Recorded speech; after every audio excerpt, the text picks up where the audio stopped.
You know, there's a quiet truth about men that often goes unsaid, a burden they carry not because it's light, but because the world has subtly agreed they should bear it in silence. It's not a story you hear on social media, nor is it often amplified in our daily conversations. Men don't broadcast their pressures. They absorb them deep within. From a young age, they learn that silence can be a shield, safer than expressing a complaint. Composure, they discover, is often more respected than vulnerability.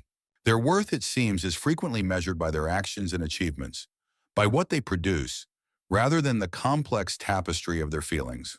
Strength for many men becomes a deeply ingrained habit, a reflex long before it ever becomes a conscious choice. It's just who they are expected to be. Yet at the same time, we live in an era that constantly tells each of us how exceptional we are, how unique our pain, how central our story. Social media, like a digital currency, hands out identities, encouraging everyone to believe their voice deserves amplification, their struggles are paramount. In such an environment, ego can flourish effortlessly, and empathy, while celebrated in theory, often becomes remarkably selective in practice.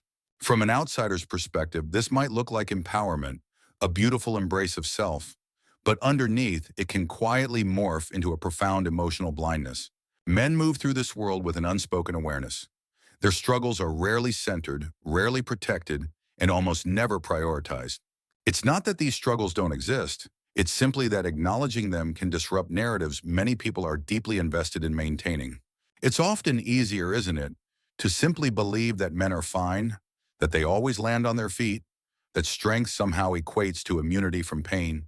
But let's be clear, strength has never truly meant immunity. It has always at its core signified endurance, the capacity to persist despite adversity. A man's burden rarely manifests as dramatic outbursts or public pleas. Instead, it's a quiet, internal weight, a constant hum beneath the surface. It's the silent understanding upon waking each day that no one is coming to rescue him, that he alone is responsible for his path. It's the expectation to project unwavering stability, even when his internal world feels like it's teetering on the brink of collapse. It's the knowing that a misstep or a failure is often interpreted not as a circumstance, but as a fundamental flaw in his very character. Men often don't get the luxury of opting out of responsibility without facing significant, often harsh consequences. Their dreams are not always pursued.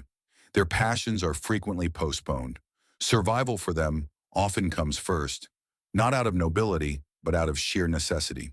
And while all of this is unfolding within them, the broader cultural conversation often seems to turn away, shifting its focus elsewhere. In modern discourse, attention often flows most readily toward those who speak the loudest about their pain, creating a dynamic where empathy is negotiated, not freely given. Many women, whether intentionally or not, have been taught to center their own emotional reality as the primary one, the most important to consider. Their struggles often receive public validation. Their narratives are frequently reinforced socially, creating a powerful echo chamber of support. Over time, this can subtly build a belief that their suffering inherently outweighs everyone else's, a quiet assumption of emotional primacy. That belief, even when cloaked in the language of healing or self-care, is at its heart a form of ego, a subtle self-importance. Ego doesn't always present as overt arrogance. Sometimes it manifests as moral certainty, a conviction that one's perspective is the only truth. Sometimes it looks like assuming that one's own pain is inherently more significant, more deserving of attention than another's. And when this happens, men can find themselves relegated to background characters in stories where they are, in fact, central contributors and pillars of support. Men feel this deeply. They feel used for their stability, for their knowledge, for emotional labor they are rarely, if ever, credited for. They feel valued primarily for what they provide, for their utility rather than for the complex, multifaceted individuals they truly are. And when they finally reach a point of depletion, exhausted and worn, they are often replaced, not repaired, leaving a profound emptiness. This cycle, this constant giving without true reciprocation, quietly cultivates a deep-seated cynicism within them, a guardedness. Men begin to understand that vulnerability is not a given, it is conditional. That empathy, too, has unspoken rules and boundaries. They learn that being open, truly open, carries significant risk without any guaranteed promise of care or understanding in return. So, they adapt. They become more reserved, more controlled in their expressions, more internal in their processing of emotions. From the outside, this adaptation can easily be misinterpreted as emotional distance, a lack of connection or warmth. But from the inside, for them, it is a crucial act of self-preservation, a shield against potential hurt and disappointment. At the same time, our modern identity culture often celebrates self-assertion without much restraint, prioritizing individual expression above all. Confidence in this environment can easily be confused with self-centeredness, and independence can be mistaken for isolation. And the concept of submission, once understood as cooperation, alignment, or deep trust within a relationship, has been largely rebranded as weakness. Yet ironically, submission exists everywhere in our lives. People submit to systems at work, to social contracts, to authority when it serves stability. But when it comes to the intimate space of relationships, that word submission becomes taboo, as if any form of compromise threatens one's core identity. This profound contradiction creates deep fractures in our connections, making true intimacy harder to achieve. Men are not asking to dominate the emotional space, to control narratives. They are simply asking to be acknowledged within it, to have their presence recognized. They are asking for their pressure to be seen, truly seen, without being immediately dismissed or trivialized. They crave for their sacrifices, often made quietly and consistently, to be recognized and appreciated, not minimized or taken for granted. But this kind of recognition, this deep seeing of another, requires a profound sense of humility, a quality that is increasingly rare in a culture addicted to self-importance.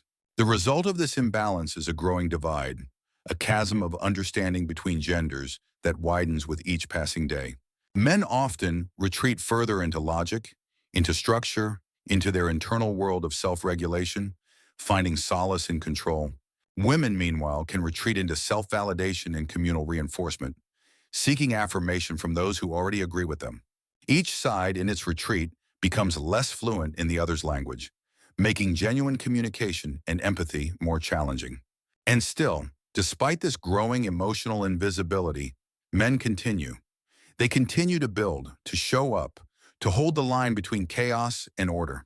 They do this even when no one seems to be watching, even when appreciation never comes, even when their silence is mistakenly perceived as ease or indifference. This, my friends, is what no one truly talks about.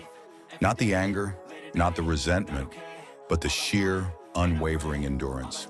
The profound fact that men are still here, still functioning, still contributing, despite being emotionally invisible in so many critical conversations. Despite often being told, directly or indirectly, that they are either the problem or simply irrelevant to the discussion. If this awareness, this mutual understanding doesn't return to our relationships, the disconnection will only deepen, quietly and profoundly. Not because men will explode in anger, but because they will quietly disengage. They will stop explaining, stop offering, stop reaching out. And when that happens, the loss won't announce itself with a loud bang. It will feel like an absence, a growing void, like something essential, something vital, simply went missing, and no one can quite remember when or how it disappeared. Understanding, true understanding, doesn't begin with blame or accusation. It begins always with the simple, powerful act of seeing. And seeing men as human again, not merely as symbols, not as utilities, not as obstacles, but as complex feeling individuals, is the very first, most crucial step back toward balance.